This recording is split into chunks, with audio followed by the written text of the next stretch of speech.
feel like right-wing media has almost gotten lazy with their defense of Trump and all of the classified document stuff.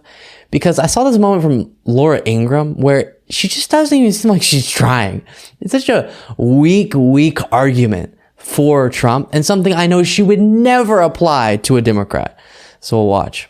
At which point they were just are compromising the information. And it undercuts their own claims. And the issue of the nuclear capabilities of other countries, the CIA, I believe, has its own website that gives a lot of this information about, right? We might point out, too, the original leak to the Washington Post was that Donald Trump had nuclear codes and he was about to set off a bomb or something like that. Well, that just kind of quietly went away. And then it was replaced with, well, he had non-classified information about other countries' nuclear capabilities, which is a...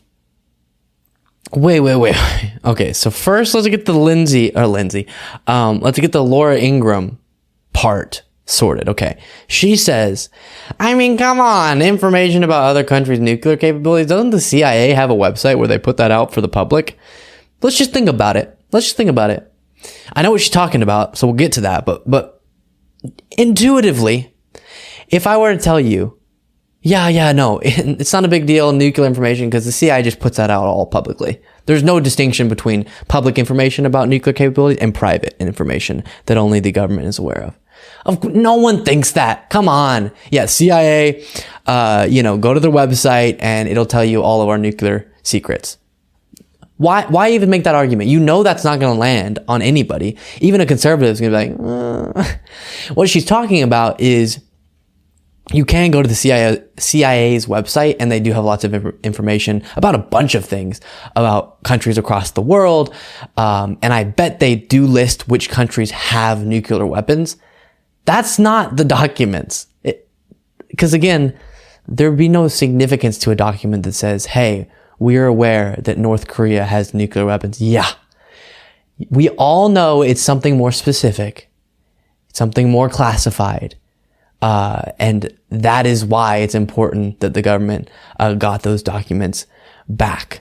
And then I love the girl who responded to Laura Ingraham. Didn't even really get her point either. She's like, yeah.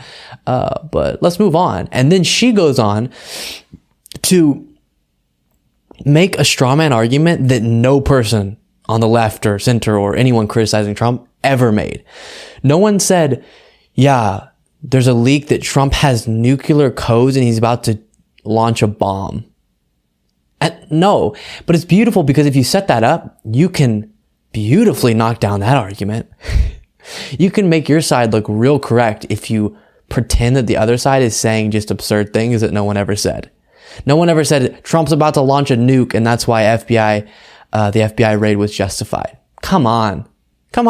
Now, we did think there was nuclear information, as there turned out to be, and that's not something that should be, sitting on top of a McDonald's wrapper in Mar-a-Lago. Maybe it should be in a little bit more of a secure place than that. But when you make that the original argument, then of course we all backed off of that because we never said that. So really weird moment. It just felt like they didn't work hard enough to be dishonest. And I said this in a previous segment.